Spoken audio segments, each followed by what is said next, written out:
নমস্কার সবাইকে, আমি মৌন। আপনারা শুনছেন আমৃত্য ভালোবাসি তোকে, লিখেছেন সালমা চৌধুরী। পর্ব ৩৯। আবিরের ঘোর যেন কোনো মতেই কাটছে না। সাকিবের কাঁধে মাথা রেখে ক্লান্তিহীন অমত্ত চোখে মেঘকে দেখিয়ে যাচ্ছে।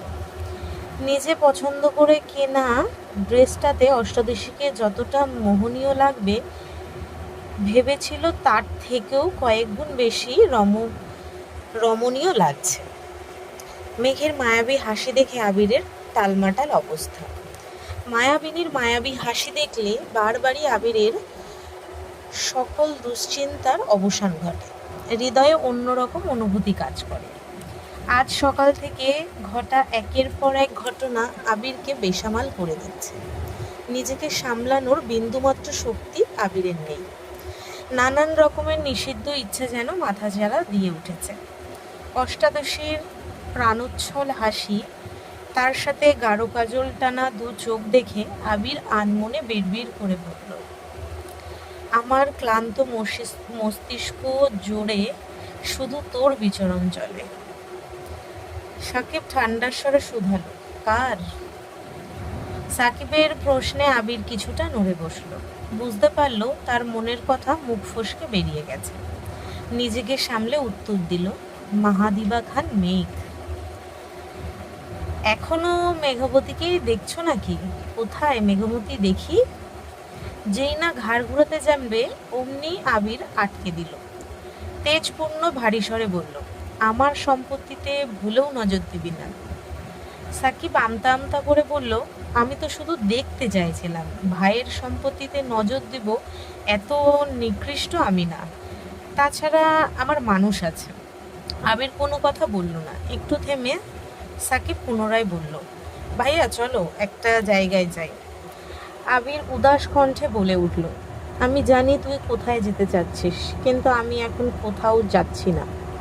প্লিজ ভাইয়া চলো না। ওদের সন্ধ্যার পর আমাদের বাড়িতে আসার কথা ছিল। আমি বলেছিলাম এগিয়ে নিয়ে আসবো। আবির ব্যস্ত ভঙ্গিতে বলল, ইস কি প্রেম! দুইটা বাড়ি পরেই তো বাড়ি, এখান থেকেও আবার এগিয়ে আনতে হয়? আর কত কি যে দেখতে হবে। সাকিব একগাল হেসে প্রশ্ন করল, এই কথা তুমি বলছো ভাইয়া? ২৪ ঘন্টা যার চোখের সামনে মেঘবতী ঘুরঘুর করে, মেঘবতীর কণ্ঠ না শুনলে রাতে যার ঘুম হয় না, সেই সাজ্জাদুল খান আবির এই কথা বলছে? আবির গম্ভীর কণ্ঠে বলে, চুপ থাকবি তুই? আর একটা প্রশ্ন, বাসায় তো সারাদিন মেঘবতীকে দেখোই, তারপরে এত বিভোর হয়ে আছো কেন, বলবা? আবির রাশ ভারী কণ্ঠে জবাব দিল, বাসায় তো এভাবে দেখার সুযোগ পায় না। একবারের বেশি দুবার তাকাতে গেলেই চোখে চোখ পড়ে যায়। না চাইতেই বাধ্য হয়ে আমারই দৃষ্টি সরিয়ে নিতে হয়। আজ এতদিন পর ওকে দেখার সুযোগ পেয়েছি, দয়া করে তোর মুখটা বন্ধ রাখ। ওদের কি আনতে যাব না? আবির গম্ভীর কণ্ঠে জানালো, কল বা মেসেজ দিয়ে বল চলে আসতে। আমি এখন কোথাও যাব না, আর তুইও যেতে পারবি না। প্রোগ্রাম শেষে এগিয়ে দিয়ে আসিস, এখন ডিস্টার্ব করিস না। সাকিব পকেট থেকে ফোন বের করে মেসেজ করল। সাকিবের কাঁধে আবিরের মাথা, পক্ষী যুগল নির্বদ্ধ মেঘের চোখে মুখে। প্রেয়সীর মুগ্ধতায় ডুবে আছে সে, পল্লব ফেলছে না একটিবারও। ইহ জগতের আর কোনো কিছুতেই মনোযোগ নেই তার। আচমকা কেউ একজন আবিরের কান চেপে ধরায় আটকে ওঠে। অগাধ মনোযোগ ছেদ পড়ল। অকস্মিত ঘটনায় আবির কিছুটা ভরকে গেল। হকচকিয়ে সোজা হয়ে বসে সঙ্গে সঙ্গে তাকায় সেদিকে। মায়েশা শক্ত হাতে আবিরের কান চেপে ধরে আছে, চোখে মুখে পরিষ্কার রুষ্টতা। আবির বিস্ময়ে চোখে তাকায়। বুড়ো কুচকে নরম স্বরে বলল, উফ আপু লাগছে। মাইশা রাগী স্বরে জবাব দেয়, লাগুক, তোরে এতক্ষণ পিটাইলে মনে শান্তি পাইতাম। আবির বলল, আমি আবার কি করলাম? মাইশা বলল, ফাজিল ছেলে, আবার কথা বলিস? আবির বলল, প্লিজ আপু কান ছাড়ো, ব্যথা পাচ্ছে। মাইশা কান ছেড়ে আবিরের পিঠে ঠাস ঠাস করে ২-৩ থাপ্পড় বসিয়ে দিয়েছে। আবির কপাল গুটিয়ে কোমল কণ্ঠে আর্তনাদ করে, আপু। সাকিব চিন্তিত স্বরে শুধালো, হয়েছেটা কি আপু? ভাইয়াকে মারতেছো কেন? মায়েশা রাগান্বিত কণ্ঠে বলা শুরু করে, মারবো নাতেও কি করব? আমি নিজে না সেজে কতটা সময় নিয়ে মেঘকে সাজিয়েছি। সাথী শাড়ি পরিয়ে দিয়েছে, মুন্নি আর আমি মিলে মেকআপ করে দিয়েছি, আলতাটা পর্যন্ত আমি দিয়ে দিয়েছি। বারবার মেয়েটাকে বলেছি তুমি বসে থাকো, আমি রেডি হলে একসাথে নিচে আসবো। ছটফটে মেয়ে একটুও বসলো না, রুম থেকে ছুটে চলে আসছে।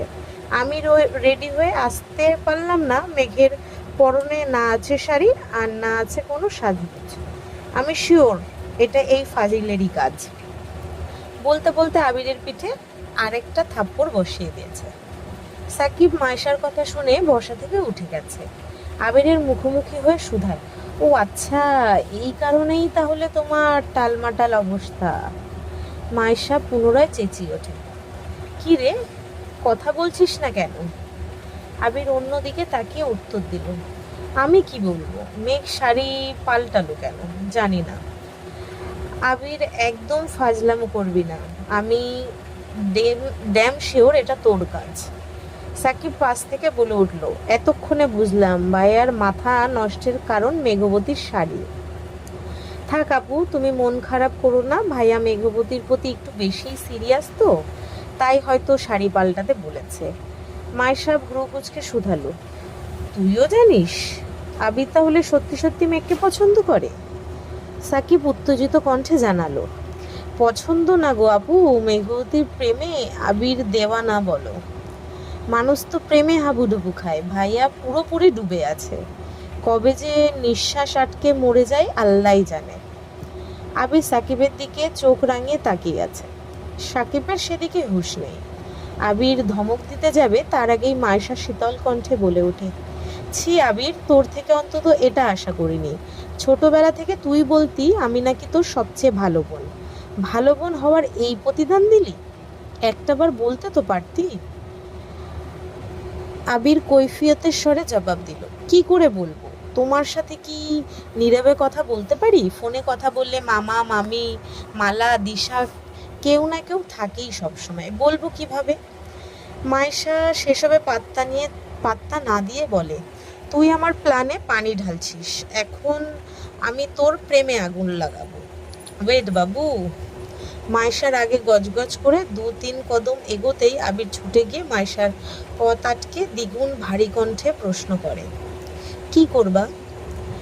তানভীরকে কল দিয়ে বলবো তুই যে গোপনে ওর বোনের পিছে ঘুরছিস। আবির মায়েশার সামনে থেকে সরে একপাশ হয়ে দাঁড়িয়ে উত্তর দিল, ও। মায়েশা ভ্রু কুঁচকে আবিরের মুখের পানে তাকায়। আবিরের ঠোঁটের কোণে হাসি দেখে মায়েশার চরম রাগ উঠে গেছে। সাকিবের দিকে তাকিয়েই সাকিব হেসে ফেলল। সাকিবকে হাসতে দেখে মায়েশার আগে প্রশ্ন করল, হাসছিস কেন? হাসছি কারণ তুমি যাকে বিচার দিতে যাচ্ছ সে অলরেডি সব কিছু জানে, এখন না আরো 7-8 বছর আগে থেকে জানে। কি? আবির কি এত বছর যাবৎ মেঘকে ভালোবাসে? হ্যাঁ। মায়েশা আবিরকে শোধালো, মেঘ জানে? সাকিব বলল, না। মায়েশা বলল, বলিস না কেন? আবির বলল, সময় হলে বলবো। মায়েশা বলল, তুই সময়ের অপেক্ষা কর, আমি এখনই বলে দেব। আবির আতঙ্কিত হয়ে বললে, আপু প্লিজ, ওরে এখন কিছু বলো না। মায়েশা বলে, আমি বলবই। আবির বলল, সরি আপু, প্লিজ ওরে কিছু বলো না। মায়েশা বলল, সরি বললেই কি সব কিছুর সমাধান হয়ে যায়? এত কষ্ট করে সাজিয়ে দেখতেই পারলাম না, আর একটা ছবিও তুলতে পারলাম না, এখন তোরে কি করতে মন চায় বল। আপু শোনো, ভাইয়া যেহেতু ঢাকায় জব করেন, বিয়ের পর তো তুমিও ঢাকাতেই থাকবা, কোনো একদিন মেঘকে শাড়ি পরিয়ে তোমার সাথে দেখা করাবো, দরকার হলে তোমাদের বাসা থেকেও ঘুরিয়ে আসবো, তবুও শাড়ি পরা নিয়ে আর কিছু বলো না। আম্মুরা কারো কানে এ কথা গেলে তুলকালাম হয়ে যাবে, প্লিজ। ফুপ্পি জানে না? না। ঠিক আছে, মাফ করতে পারি, তবে একটা শর্তে। আবির বলল, কি শর্ত? মায়েশা বলল, কানে ধর। আবির বলল, এখন? মায়েশা বলল, হ্যাঁ এখন। কানে ধরবি নাকি মেঘকে বলবো? আবির বলল, আচ্ছা ধরছি। বলে আবির দু হাতে আলতোভাবে কানের লতি স্পর্শ করলো। মায়েশা মৃদু হেসে শুধালো, মেঘকে প্রথমবার শাড়িতে দেখার অনুভূতি বল। আবিরের জবাব এলো, কানে ধরে কেউ অনুভূতি শেয়ার করে? কেউ করো না বলেই তুই করবি। আবির বলল, শোনো তবে। শাড়ি পরিহিতা মায়াদিবা খান মেঘকে দেখে সাজ্জাদুল খান আবিরের অন্তরতম অচল পূর্বাভাস বিহীন কালবৈশাখী ঝড়ের কবলে পড়েছে। মায়াদিবার সহচর্য ব্যতীত আবিরের অশান্ত হৃদয় শান্ত হবে না। আচ্ছা, লাইনটা আবার পড়ছি। শাড়ি পরিহিতা মাহাদিবা খান মেঘকে দেখে সাজ্জাদুল খান আবিরের অন্তরতম অচল পূর্বাভাস বিহীন কালবৈশাখী ঝড়ের কবলে পড়েছে। মাহাদিবার সহচর্য ব্যতীত আবিরের অশান্ত হৃদয় শান্ত হবে না। মায়েশা আর সাকিব দুজনেই হা করে তাকিয়ে আছে। মায়েশা উচ্চস্বরে হেসে বলল, হাই আল্লাহ, আমার ভাই এখন প্রেমিক পুরুষ হয়ে গেছে। মায়েশার হাসির শব্দে মিমদের নজর পড়ে। আবিরকে দেখে বসা থেকে উঠে দাঁড়াতে দাঁড়াতে বলে, আপু দেখো, ভাইয়া কানে ধরে দাঁড়িয়ে আছে। তৎক্ষণাৎ মেঘের নজর পড়ে সেদিকে। আবিরকে এই অবস্থায় দেখে মেঘের মাথায় চক্কর দিয়ে ওঠে। মেঘ মিম ছুটে যায় সেদিকে। মেঘ দূর থেকে উদ্বিগ্ন কণ্ঠে শোধায়, কি হয়েছে? আপনি কান ধরে আছেন কেন? মায়েশা আবিরকে ইশারা দিতেই আবির কান থেকে হাত নামিয়ে বলে, কিছু হয়নি। কিছু হয়নি মানে কি? মায়েশা মেঘের দিকে তাকিয়ে কোমল কণ্ঠে বলে, আবির ভুল করেছিল, তাই আমি শাস্তি দিয়েছি। মিম প্রশ্ন করে, ভাইয়া কি ভুল করছিল? মায়েশা বলল, সেটা তোমাদের বলা যাবে না। এই বলে মায়েশা চলে গেছে।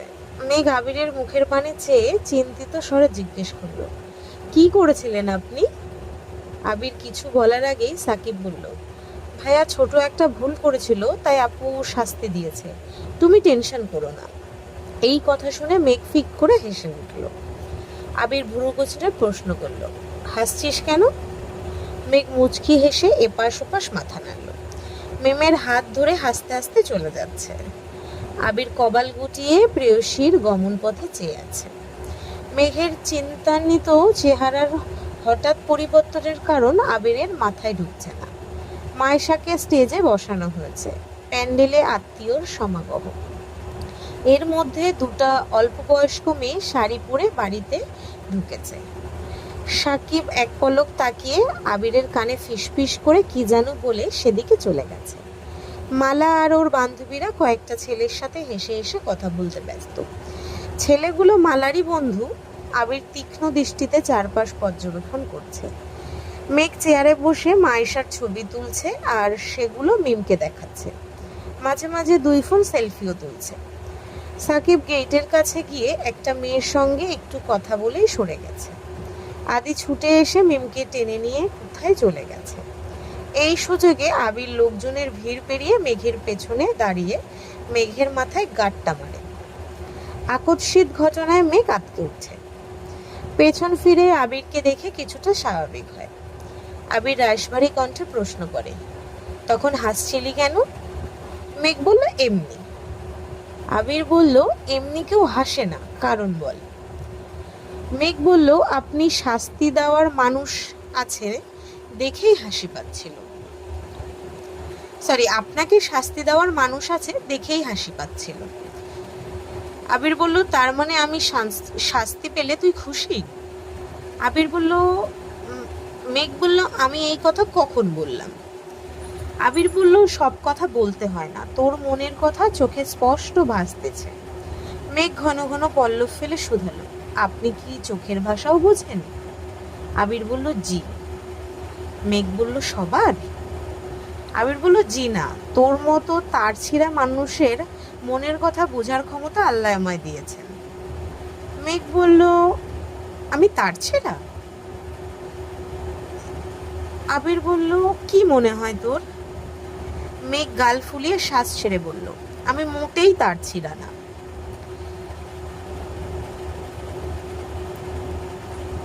সেসব পরে দেখা যাবে। মামি খাওয়ার জন্য ডেকে গেছেন, মিমাদিকে নিয়ে তাড়াতাড়ি আয়।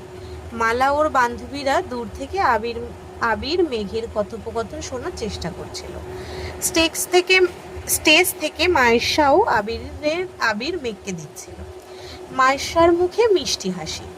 মায়েশা আর আবিরের বয়সের পার্থক্য মাত্র 1 বছর হওয়ায় দুই ভাই বোনের মধ্যে ছোট থেকেই বন্ধুত্বপূর্ণ সম্পর্ক। মামা বাড়িকে কেন্দ্র করে আবিরের শৈশবের অনেকখানি স্মৃতি জড়িয়ে আছে। মামা বাড়ির সবচেয়ে কাছের মানুষ ছিল মায়েশা। সাকিব একটু বড় হবার পর থেকে সাকিবের সঙ্গেও খুব ভালো সম্পর্ক হয়েছে। বাকিদের সঙ্গে তেমন আন্তরিকতা নেই। মায়েশা পড়াশোনার জন্য বাড়ির বাইরে চলে যাওয়ায় আবিরের দীর্ঘদিন মামা বাড়িতে না আসা, তারপর বিদেশে চলে যাওয়া, সব মিলিয়ে মায়েশার সঙ্গে দেখা সাক্ষাৎ হয়নি অনেক বছর। মালার ফোন দিয়ে বেশ কয়েকবার কথা হয়েছে, তবে সব সময় মালা আশেপাশে থাকে। মালার সামনেই মায়েশা আবিরকে অনেকবার প্রশ্ন করেছে আবির কাউকে পছন্দ করে কিনা, কেউ আছে কিনা, কিন্তু আবির সবসময়ই প্রশ্ন এড়িয়ে গেছে, ব্যস্ততা দেখিয়ে কল কেটে দিয়েছে। মায়েশাও আলাদাভাবে কখনো আবিরকে কল দেয়নি, আবিরও নিজ থেকে কিছু বলেনি। এতদিন পর মায়েশা আবিরের মনের কথা জানতে পেরেছে, তাই মেঘ আবিরের খুনসুটি দেখে আনমনে হাসছে। তবে মায়েশা খুশি হলেও মায়া তেলে বেগুনে জ্বলে উঠেছে। সন্ধ্যার ঘটনার পর থেকে দুজনকে একসঙ্গে দেখলেই মালা ফুঁসে ওঠে। আবির বাড়ির ভেতর চলে গেছে। মিমার আদি আসার পর মেঘ ওদের নিয়ে খেতে চলে গেছে। মায়েশার বাবা, চাচারা, মামারা আরও যারা যারা আছেন সবাই মায়েশাকে হলুদ লাগাতে ব্যস্ত। দুইজন ক্যামেরাম্যান ছবি তুলতেছে। মেঘদের পিছু পিছু মালা ওর বান্ধবীদের নিয়ে খেতে গেছে। মালিয়া খান আর আবিরের ছোট মামি মিলে সবাইকে খাওয়াচ্ছেন। মালাকে বসতে দেখেই সাকিব ঠাট্টার স্বরে বলল, কিরে মালা, তুই খেতে বসছিস কেন? মালা বলল, তোর কি সমস্যা? সাকিব বলল, আমার আবার কি সমস্যা হবে? যে মেয়ে সাজলে সারাদিন পানিও খায় না, সেই মেয়ে শাড়ি পরে সেজে গুজে ভাত খেতে বসেছে, ঘটনা কি? মালা বলল, তোর মাথা। সাকিব আর কথা বাড়ালো না। আবিরের এক পাশে সাকিব বসেছে, অপর পাশে আদি বসেছে, তারপর মিম, এরপর মেঘ। মেঘের পাশেই মালা বসেছে। মালাকে মেঘের পাশে বসতে দেখেই আবির চোখ রাঙিয়ে সাকিবের দিকে তাকিয়ে আছে। সাকিব চোখে ইশারা করলো আবির যেন শান্ত থাকে। মালার থেকে মেঘকে দূরে দূরে রাখতে চেয়েও পারছে না। আবির নিজের রাগ কন্ট্রোল করে খুব তাড়াহুড়োই খাবার খাচ্ছে। আবির খাবার প্রায় শেষ। তখন মালা মেঘকে উদ্দেশ্য করে বলছে, মেঘ, তুমি বরং এই মাছটা খাও। একটা মাছের পিস চামচে তুলে মেঘের দিকে এগোতেই আবির রাগান্বিত কণ্ঠে বলে, মাছের তরকারি অনেক ঝাল হয়েছে, মেঘ এত ঝাল খেতে পারে না। মালা পুনরায় মাছ বাটিতে রেখে দিল। আবিরের কথা শুনে মেঘ চোখ জোড়া বড় করে তাকালো। অষ্টাদশীর খাওয়া বন্ধ হয়ে গেছে। মেঘ এত ঝাল খেতে পারে না, এটা আবির ভাই মনে রেখেছে ভেবেই অষ্টাদশীর মন খুশিতে ভরে গেছে। মেঘ চিবুক নামিয়ে লাজুক হাসলো। আবির ভাইয়ের প্রতি ভালো লাগা ক্রমশ বেড়েই চলেছে। আবির উঠে যেতে যেতে মালাকে উদ্দেশ্য করে বলে, গম্ভীর কণ্ঠে বলল, মেঘকে খাওয়ানোর দায়িত্ব তোকে দেওয়া হয়নি, তোর যতটুকু কর্তব্য ততটুকুই করিস, এর বাহিরে কোনো প্রকার ভালোবাসা দেখানোর প্রয়োজন নেই। আবির রাগে কটমট করে রুম থেকে বেরিয়ে পড়েছে। রাগটা পুরোপুরি প্রকাশ করতে পারছে না, আবার গিলতেও পারছে না। খাওয়ার মধ্যে তানভীর 5-7 বার কল দিয়ে ফেলেছে। তানভীরের সাথে কথা বলে নিজের ভেতরের ক্ষোভ প্রকাশ করছে। তানভীরও ঠান্ডা মাথায় ভাইকে বোঝাচ্ছে। আচমকা আবিরের সামনে মেঘ দাঁড়াতেই আবিরের কথা বন্ধ হয়ে গেছে। ক্ষোভের পরিবর্তে আবিরের চোখে মুখে মুগ্ধতা প্রতীয়মান হচ্ছে। মায়াবিনীর মায়াবী মুখ দেখলে আবিরের ক্রোধ যেন নিমেষেই বিলীন হয়ে যায়। আবির উঠে যাওয়ায় মেঘ তাড়াহুড়ো করে খাবার খেয়ে ছুটে এসেছে। আবির ভাইয়ের অপ্রকাশিত ভালোবাসা বেশ ভালোই বুঝতে পারছে সে। আবিরকে নিরন্তর থাকতে দেখে তানভীর কয়েকবার হ্যালো হ্যালো বলছে। কয়েক মুহূর্ত পর আবির বলে, এখন রাখছি, পরে কল দিব। মেঘ মোলায়েম কণ্ঠে শুধালো, ভাইয়া কল দিয়েছে? মেঘ বলল, হ্যাঁ। ভাইয়া মেঘ বলল, ভাইয়া কি রাতে খেয়েছে? আবির বলল, হ্যাঁ। তুই কি জন্য এসেছিলি?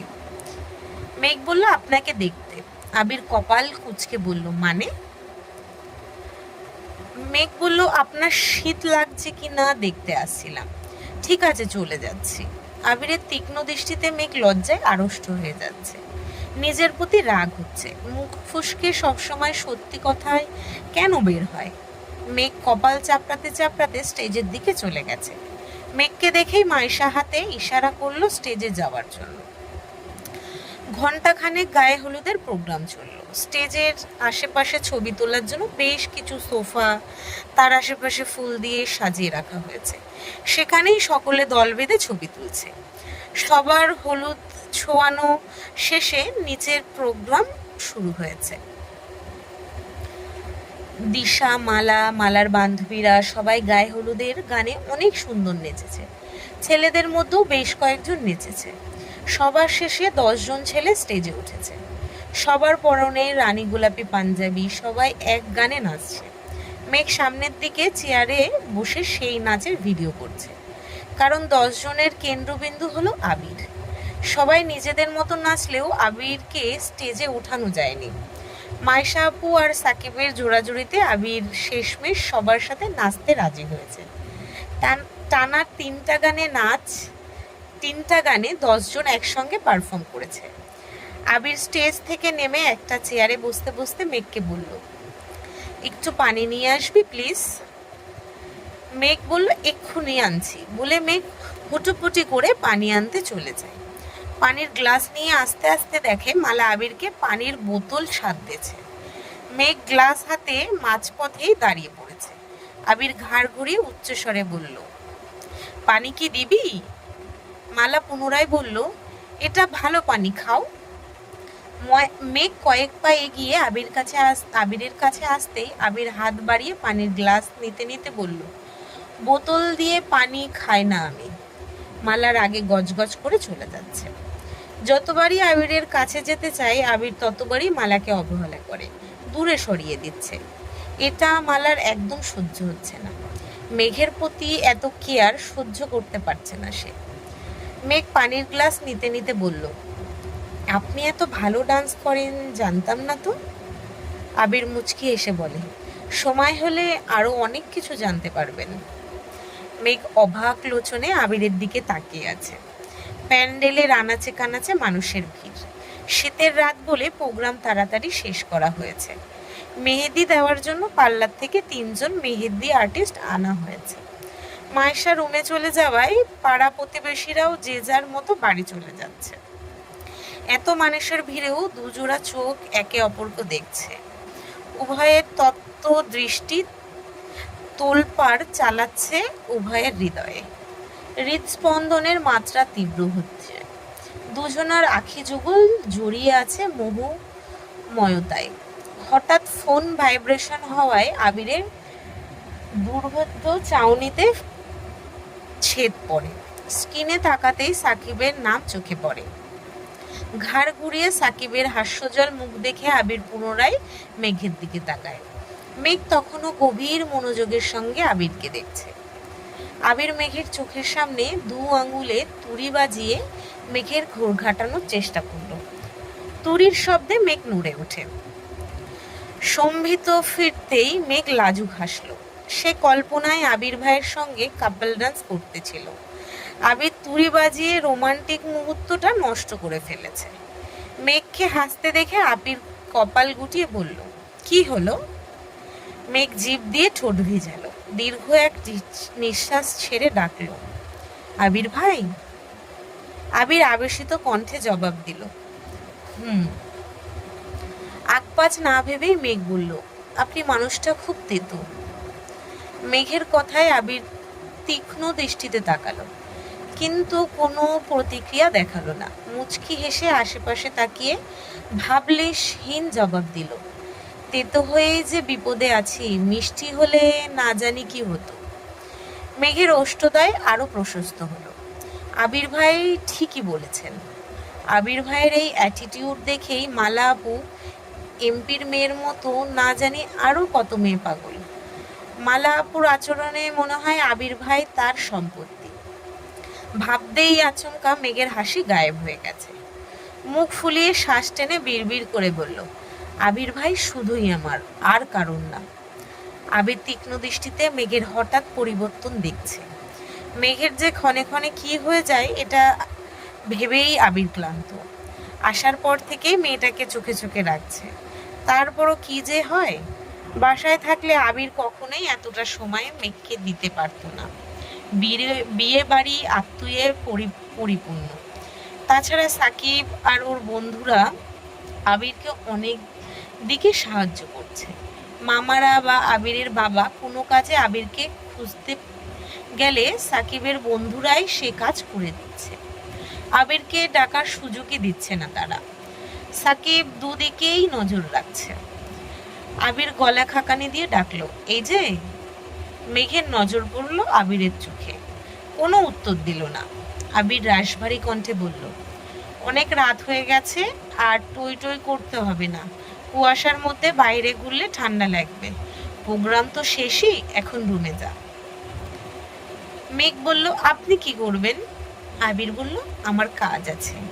মেঘ এবার ভাব নিয়ে বলল, রাত অনেক হয়েছে, আপনারও টই টই করা উচিত হবে না। আবির প্রশস্ত নেত্রে তাকাতেই মেঘ ছুটে পালালো সেখান থেকে। আবির ঘাড় ঘুরিয়ে তাকিয়ে আছে। সহসা স্বভাবসিদ্ধ হাসে। আবিরের প্রতি মেঘের ভয়ভীতি যেমন কমছে তেমনি বাড়ছে মেয়েটার দায়িত্ববোধ। প্রেয়সীর অল্প স্বল্প যত্ন দেখে আবির বেশ বিস্মিত হয়। মন খারাপের জায়গায় ভিড় করে একরাশ মুগ্ধতা। মেঘের সবকিছুই আবিরকে টানে, তবে ছোট ছোট পাগলামি আর দুষ্টামিগুলো আবিরের অনেক বেশি টানে। দুজন মেহেন্দি আর্টিস্ট মিলে এক রুমে মায়েশার দু হাতে মেহেন্দি দিয়ে দিচ্ছে। মায়েশাকে যেন কেউ বিরক্ত না করে তাই পাশের রুমে আর একজন সবাইকে মেহেন্দি দিয়ে দিচ্ছে। মেঘ মায়েশার রুমে বসে মেহেন্দি দেওয়া দেখছে। মায়েশা মেঘের হাতের দিকে তাকিয়ে স্বাভাবিক কণ্ঠে বলল, তোমার হাত ফাঁকা কেন? মেহেন্দি দিতে পারো না? মেঘ বলল, না। মায়েশা বলল, সমস্যা নেই, পাশের রুমে একজন আপু আছেন, উনি সবাইকে দিচ্ছেন, ওনাকে বলো তোমাকে দিয়ে দিতে। মেঘ বলল, মেহেন্দি লাগাবো না আপু। মায়েশা বলল, এসব বললে হবে না, সবার হাতে মেহেন্দি, তোমার হাত ফাঁকা দেখলে তোমার আবির ভাই আমার সাথে রাগ দেখাবে। এক হাতে অন্তত দাও। আবির ভাই কিছু বলবে না, তোমাকে বলবে না, আমাকে ঠিকই বলবে, যাও বলছি। ঠিক আছে আপু। মেঘ পাশের রুমের দরজায় দাঁড়িয়ে রুমের পরিস্থিতি দেখলো। এক পাশে মালার বান্ধবীরা যে যার মতো একে অপরকে মেহেন্দি দিয়ে দিচ্ছে। পার্লারের আপুটা মিমকে মেহেন্দি দিয়ে দিচ্ছে। মেঘকে দেখে মিম ডাকলো, আপু আসো, তোমাকেও মেহেন্দি দিয়ে দেবে। মেঘ মিমের পাশে বসেছে। মিমের মেহেন্দি দেওয়া শেষ প্রায়। মেঘ বসে মেহেন্দি ডিজাইন দেখছে। আপিটা খুব দ্রুত আর অসম্ভব সুন্দর করে মেহেন্দি দিয়ে দিচ্ছেন। মিমের মেহেন্দি দেওয়া শেষ। মিম বিছানায় উঠে বসেছে। দিশারা আগে থেকেই বিছানায় বসেছিল। মেঘকে মেহেন্দি দেওয়ার জন্য আপু মেঘের বাম হাতের কবজিতে ধরতেই মালা রুমের দরজায় দাঁড়িয়ে গম্ভীর কণ্ঠে বলল, আপু এখন আমাকে মেহেন্দি দিয়ে দেবেন। আপুটা হেসে বলল, তুমি একটু বসো, বেশিক্ষণ লাগবে না। মালার আগে কটমট করে বলল, মেঘ তুমি বরং পরে মেহেন্দি দিও, এখন আমি দেব। মেঘ চুপচাপ উঠে রুম থেকে বেরিয়ে গেছে। মেঘ উঠতেই মালা মেঘের জায়গায় বসে নিজের হাত বাড়ালো। আবির আর মেঘ প্যান্ডেলের কথা বলার সময় মালা নিজের রুম থেকেই দেখেছে। সন্ধ্যার পর থেকে মালা মেঘকে সহ্যই করতে পারছে না। নিচে মালা কাজ করছিল। মেঘ মেহেন্দি দিতে আসায় মালার বান্ধবী মালাকে কল দিয়েছে। সব কাজ ফেলে মালা মেহেন্দি দেওয়ার নাম করে মেঘের মনে আঘাত দিতে আসছে। মালার আচরণে মেঘের মন খারাপ হওয়ায় থেকেও বেশি অপমানিত হয়েছে। সে তো ইচ্ছে করে মেহেন্দি দিতে আসেনি, মায়েশা আপু জোর করে এসেছিল। প্রায় 40-50 মিনিট পর আবির কোথা থেকে এসেছে। মালাদের উঠোন পেরিয়ে সাকিবদের উঠোনে যেতে যেতে আচমকা থমকে দাঁড়ালো। চোখ পড়ে স্টেজের দিকে। স্টেজের পাশে একটা টেবিলের উপর মেঘ মাথা রেখে বসে আছে। কিছু চুলে পিঠ ঢেকে আছে আর কিছু চুল টেবিলের উপর। আবির ভুরু জোড়া নাকের ডগায় টেনে এগিয়ে গেল সেদিকে। তপ্ত স্বরে ডাকলো, মেঘ। মেঘ মেঘ তুলে পেছন ফিরে আবিরকে দেখে পুনরায় মুখ লুকালো। আবির মেঘের কাছাকাছি এগিয়ে গম্ভীর কণ্ঠে শুধালো, আবার কি হয়েছে? মেঘ আগের অবস্থায় থেকেই উত্তর দিল, কিছু না। আবিরের মেজাজ খারাপ হয়ে যাচ্ছে। ভারী কণ্ঠে বলল, কে কি বলেছে? মেঘ নিশ্চুপ থাকতে দেখে আবির মেঘের ডান বাহু চেপে ধরে একটানে দাঁড় করালো। অকস্মিত ঘটনায় মেঘের ছোট দেহ কম্পিত হয়। আবিরের মুখের পানে তাকাতেই মেঘের বুক কেঁপে ওঠে। আবিরের রক্তাভ দু চোখে দেখেই মাথা নিচু করে ফেলেছে। ভয়ে জড়সড় হয়ে যাচ্ছে। আবির রাগান্বিত কণ্ঠে ধমক দিল, তাকা আমার দিকে। মেঘ আঁতকে উঠে তাকালো আবিরের তামাটে চেহারায়। চারপাশে এত লাইটিং থাকা সত্ত্বেও আবিরের মুখে উজ্জ্বলতার ছিটে ফোঁটা নেই। কপাল গুটিয়ে প্রশ্ন করল, এখানে বসেছিলি কেন? মালার আচরণে মেঘের খুব রাগ হয়েছিল। আজ পর্যন্ত তাকে কেউ এমনভাবে অপমান করেনি। মালা কি না এভাবে কথা বলল, সেই আক্রোশে রুম থেকে বেরিয়ে প্যান্ডেলে এসে বসে আছে। চারপাশ কুয়াশায় আচ্ছাদিত। লাইটের আলোতে কুয়াশাগুলো স্পষ্ট দেখা যাচ্ছে। সামান্য জ্যাকেটে শীত মানছে না, তবুও মেঘ রুমে যাচ্ছে না। মেঘ এতক্ষণ রাগে ফুঁসলেও প্রিয় মানুষের উপস্থিতিতে এখন অনেকটা শান্ত হয়ে গেছে। মেঘের কণ্ঠস্বর ভার হয়ে যাচ্ছে। মনে হচ্ছে এই বুঝি ভেতরের ক্রোধ কান্না হয়ে বেরিয়ে আসবে। মেঘ উদ্বেল কণ্ঠে বলে, আমি এখানে থাকবো না, বাসায় চলে যাব। আবির ঢোক গিলে ছোট করে শুধালো, কি হয়েছে বল প্লিজ। মেঘ দীর্ঘশ্বাস ছেড়ে অভিযোগের স্বরে আবিরকে মালা আপুর নামে নালিশ জ্বালালো। মনের যত ক্ষোভ ছিল একদমে সব প্রকাশ করলো। আবির অত্যন্ত গুরুত্ব সহকারে মেঘের অভিযোগগুলো শুনেছে। এতক্ষণ ধরেই আবিরের মেঘের বাহু চেপে ধরেছিল। মেঘের কথা শেষ হওয়া মাত্রই আবির মেঘের বাহু ছেড়ে দিয়ে মোলায়েম কণ্ঠে বলল, মেহেন্দি দিতে পারিসনি বলে এত রাগ? মেঘ কাঁদো কাঁদো কণ্ঠে বলল, আমি কি একবারও বলেছি মেহেন্দি দিতে পারিনি বলে রাগ উঠেছে? ধুর, ভাল লাগে না, আমি থাকবই না। এই কথা বলে মেঘ চলে যেতে নিলে সঙ্গে সঙ্গে আবির মেঘের হাত ধরে এক টানে নিজের কাছে টেনে নেয়। তাল সামলাতে না পেরে আবিরের প্রশস্ত বুকে ধাক্কা খেল মেঘ। তৎক্ষণাৎ আবিরের পাঞ্জাবি আঁকড়ে ধরে। মেঘের হাত স্পষ্ট করতেই আবির পুনরায় কপাল গুটালো। মেঘের আঙুলগুলো বরফের মতো ঠান্ডা হয়ে আছে। মেঘ আবিরকে ছেড়ে একটু দূরে সরে দাঁড়ালো। আবির তখনও মেঘের হাত ধরেই আছে। মেঘ সরে যাওয়ায় আবির দুহাতে মেঘের হাত ঘষতে ঘষতে বলল, মানুষের উপর রাগ করে নিজের ক্ষতি করা কবে বন্ধ করবি তুই? মেঘ ওষ্ঠ উল্টে আবিরের অভিমুখে চেয়ে আছে। আবির পুনরায় বলল, তোর হাত আর বরফের মধ্যে বিশেষ কোনো পার্থক্য নেই, কথা বললে শুনিস না কেন? মেঘ আস্তে করে বলল, সরি, এখনই রুমে চলে যাব। আবির বলল, এখন আর রুমে যেতে হবে না, বস এখানে, আসছি আমি। মেঘ চেয়ারে বসে আছে। আবির সাকিরের রুম থেকে 2 মিনিটের মধ্যে পাঞ্জাবি পাল্টিয়ে টি শার্ট তার উপর জ্যাকেট পরে আসছে। হাতে একটা শপিং ব্যাগ আর একটা চাদর হাতে নিয়ে আসছে। মেঘের গায়ে চাদর জড়িয়ে পাশ থেকে একটা চেয়ার টেনে মেঘের অভিমুখে বসলো। শপিং ব্যাগ উল্টাতেই টেবিলে 8-10টা মেহেন্দি পড়লো। মেঘ বিপুল চোখে তাকিয়ে আছে মেহেন্দিগুলোর দিকে। আবির বলল, তোকে মেহেন্দি দিতে দেয়নি কথাটা একবার জানাতি আমায়। আমি টেবিল থেকে একটা মেহেন্দি নিল। মেঘের বাম হাতে কবজি ধরে শুধালো, এই হাতে দিব? আবিরের কথা শুনে মেঘ আশ্চর্য বনে গেল। অবিশ্বাস্য দৃষ্টিতে তাকিয়ে আছে। গলা খাকানি দিয়ে আস্তে করে বলল, আবির ভাই, আপনি মেহেন্দিও দিতে পারেন? আবির স্বভাব সুলভ ভারী কণ্ঠে জবাব দিল, হ হয়তো আর্টিস্টদের মতো সুন্দর হবে না, কিন্তু চেষ্টা করতে পারি। অবশ্য তুই না চাইলে দিব না। তখন অভিভূত হয়ে গেছে। আবির ভাই মেহেন্দি দিয়ে দেবে এটা অষ্টাদশীর কল্পনাও করতে পারছে না। মেঘ উত্তেজিত কণ্ঠে বলল, আপনার যেভাবে ইচ্ছা সেভাবেই দেন। আবির মেঘের হাত ধরে কাঁপা কাঁপা হাতে মেহেন্দি দিয়ে দিচ্ছে, আর মেঘ অপলক দৃষ্টিতে সেই দৃশ্য দেখছে।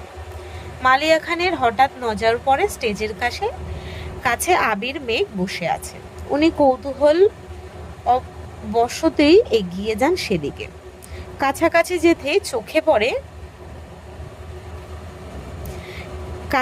যেতেই চোখে পড়ে আবির মেঘের হাতে মেহেন্দি দিয়ে দিচ্ছে।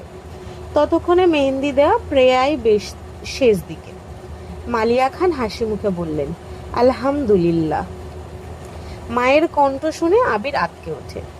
মেঘের মনোযোগেও বিঘ্ন ঘটে। দুজনেই মালিয়া খানের দিকে তাকায়। মালিয়া খানের হাস্যজল মুখ দেখে মেঘ আবির দুজনেই স্তব্ধ হয়ে গেছে। মালিয়া খান পুনরায় বললেন, আমি তো এই আবিরকেই দেখতে চাইছিলাম। বোনের প্রতি এই টান এতদিন কোথায় ছিল? আবির উত্তর না দিয়ে স্বাভাবিক কণ্ঠে শুধালো, কাকামণি আর চাচু কখন আসছেন? মালিয়া খান বললেন, কিছুক্ষণ আগেই আসছে, খাওয়া দাওয়া করে শুয়ে পড়েছে। একটু থেমে মালিয়া খান আবার বললেন, কত বছর পর মেহেন্দি হাতে নিছিস বলতো আবির? আবির বলল, মনে নেই। মেঘ একবার বড় আম্মুর দিকে তাকাচ্ছে, আবার আবিরের দিকে। বড় আম্মুর কথা মানে বোঝার চেষ্টা করছে মেঘ। মালিয়া খান মেঘকে উদ্দেশ্য করে বললেন, জানিস মেঘ, ছোটবেলা আবির মেহেন্দি না দিয়ে দিলে তুই কি যে কান্না করতিস। মেঘ ভুরু কুঁচকে শুধালো, আমি? মালিয়া খান বলল, হ্যাঁ তুই। মিম তখন কোলে ছিল। ঈদের সময় আশেপাশের বাসার পিচ্চিদের হাতে মেহেন্দি দেখে তুই বাসায় এসে কান্না করতিস। তখন তো এত পাল্লারও ছিল না। আমি, তোর মা, কাকিয়া কেউই মেহেন্দি দিতে পারতাম না। বাধ্য হয়ে আবিরই তোরে মেহেন্দি দিয়ে দিত। মিমেরও কয়েকবার দিয়েছে, তবে তোরে বেশি দিয়েছে। মেঘ ডান হাতে মাথা চুলকে বলল, আমার কিছু মনে নাই কেন? মালিয়া খান হেসে উত্তর দিল, জন্মের পর থেকে ৬-৭ বছরের ঘটনা কারোরই মনে থাকে না, কিন্তু তোরা এত ঠান্ডায় এখানে বসে আছিস কেন? আবির রাগান্বিত কণ্ঠে বলল, আম্মু, তোমার ভাইয়ের মেয়েকে সাবধান করে দিও। মালিয়া খান চিন্তিত স্বরে বললেন, কে, মালা? আবির বলল, হ্যাঁ। মালিয়া খান বললেন, মালা আবার কি করছে? আবির বলল, মালা মেঘকে অপমান করছে। মেঘ কি ওদের বাড়িতে দাওয়াত ছাড়া আসছে? যা তা ব্যবহার কেন করবে? এরকম আচরণ যদি আর একবার করে আমি কিন্তু ওর খবর করে ছাড়ব। মালিয়া খান হেসে উত্তর দিলেন, মালাকে আমি বুঝিয়ে দেব নে। দাঁড়া, তোর মামুনি আর কাকিয়াকে ডেকে আনি, ওদের দেখাই আমার ছেলেটা ঘরমুখ হচ্ছে। মালিয়া খান দ্রুত পায়ে বাড়ির দিকে চলে গেছেন। এদিকে মালা দু হাতে মেহেন্দি দিয়ে প্রতিটা রুমে মেঘকে খুঁজছে, অথচ মেঘ কোথাও নাই। মালিয়া খানকে ঘরে ঢুকতে দেখে মালা প্রশ্ন করল, কি হয়েছে ফুপ্পি, এত তাড়াহুড়োতে কোথায় যাচ্ছ? মালিয়া খান বলল, আবির মেঘের হাতে মেহেন্দি দিয়ে দিচ্ছে, এই দৃশ্য দেখার জন্য আমার দুই জাকে ডাকতে যাচ্ছি। মালিয়া খান চলে গেছেন। কথাটা মালার কাটা গায়ে নুনের ছিটের মতো লাগছে। দ্রুত বারান্দায় গিয়ে দাঁড়ায়। ঘন কুয়াশার মধ্যেও চোখ পড়ে মেঘ আবিরের দিকে। নিজের উপর এখন আরো বেশি রাগ হচ্ছে। আবির ভাইকে মেহেন্দি দিয়ে দিচ্ছে, এটা কোনো স্বাভাবিক বিষয় নয়। সে যদি মেঘের সাথে এই আচরণ না করত, তাহলে আবির আর মেঘ কাছাকাছি আসতো না। আবিরও মেঘকে মেহেন্দি দিয়ে দিত না। রাগে মালার চোখ মুখ জ্বলছে। রুমে ঢুকেই ঠাস করে দরজা বন্ধ করে দিয়েছে। বড় আম্মু যাওয়ার পর থেকে মেঘ আবিরকে দেখেই যাচ্ছে, পল্লবও পড়ছে না। আবির তড়িঘড়ি করে মেহেন্দি দিচ্ছে। মেঘ কিছু বলতেছেও বলতে পারছে না। মনের ভিতর একরাশ মুগ্ধতা। আবির ভাই ছোটবেলা নিজের হাতে মেঘকে মেহেন্দি দিয়ে দিত, এটা ভেবেই আনমনে হাসছে। আবির মেহেন্দিটা টেবিলের উপর রাখতে রাখতে বলল, তাড়াতাড়ি ঘুমিয়ে পড়িস, আমি গেলাম। বলেই সাকিবদের ঘরের দিকে দৌড় দিল। মেঘ মুগ্ধ আঁকিতে আবিরকে দেখছে। কয়েক মুহূর্তের মধ্যে আবির ঘরে ঢুকে পড়েছে। মেঘ তখনও সেদিকেই তাকিয়ে আছে। ততক্ষণে তিন যা আসছেন। দূর থেকে মেঘকে ডেকে বলল, কিরে আবির কই? মেঘ বলল, চলে গেছে। কাকিয়া মেঘের হাত ধরে এপাশ ওপাশ ঘুরিয়ে বলল, বাহ, অনেক সুন্দর করে দিয়েছে তো। কাকিয়ার কথায় মেঘ এবার নিজের হাতের দিকে তাকালো। মেহেন্দি আর্টিস্টদের মতন না হলেও খুব একটা খারাপ হয়নি। মেঘ হাতের দিকে এক দৃষ্টিতে তাকিয়ে আছে। মন মস্তিষ্ক জুড়ে আবির ভাই বিচরণ করছে। মনে অন্যরকম প্রশান্তি কাজ করছে। মনে মনে হাজার ভার মালা আবুকে ধন্যবাদ দিচ্ছে। মালা আবু অপমান না করলে আবির ভাইয়ের সাথে এত সুন্দর মুহূর্তটা কখনোই উপভোগ করতে পারতো না সে। মা কাকিয়ারা কি বলছে তার কোনো কিছুতেই মেঘের মনোযোগ নেই। অষ্টাদশী হৃদয়ের প্রতিটা স্পন্দন বলছে, আবির ভাই, আপনি আমার সেই পূর্ণতা, ভালোবাসি আপনাকে। মা কাকিয়ার সঙ্গে ঘরে গিয়ে সোজা নিজের রুমে চলে গেছে। মিম দিশারাও অনেকক্ষণ আগেই ঘুমিয়ে পড়েছে। মেঘ মিমের পাশে শুয়েছে। সারাদিনের ক্লান্তিতে মেহেন্দি না তুলেই ঘুমিয়ে পড়েছে। অনেকক্ষণ যাবৎ ফোন ভাইব্রেশন হচ্ছে। মেঘ গভীর ঘুমে নির্মগ্ন। দীর্ঘ সময় ভাইব্রেশনের পর মেঘ চোখ বন্ধ করেই পাশ থেকে ফোনটা নিয়ে রিসিভ করে কানের উপর রাখলো। ওপাশ থেকে আবেশিত কণ্ঠে ভেসে আসে, ম্যাম, আপনার ঘুম কি এখনো ভাঙেনি? 1 ঘন্টা যাবৎ আপনার জন্য অপেক্ষা করছি। আজকের পর্ব এই অবধি। যদি সবার ভালো লাগে লাইক কমেন্ট শেয়ার করো। আর যদি ইউটিউব থেকে শুনছো তো সবাই সাবস্ক্রাইব করে দিও। যদি ফেসবুক থেকে শুনছো তো পেজটাকে ফলো রেখো। আরও ভিডিও পেতে সবাই একটু ফলো রেখো। আজ আসছি, ধন্যবাদ সবাইকে।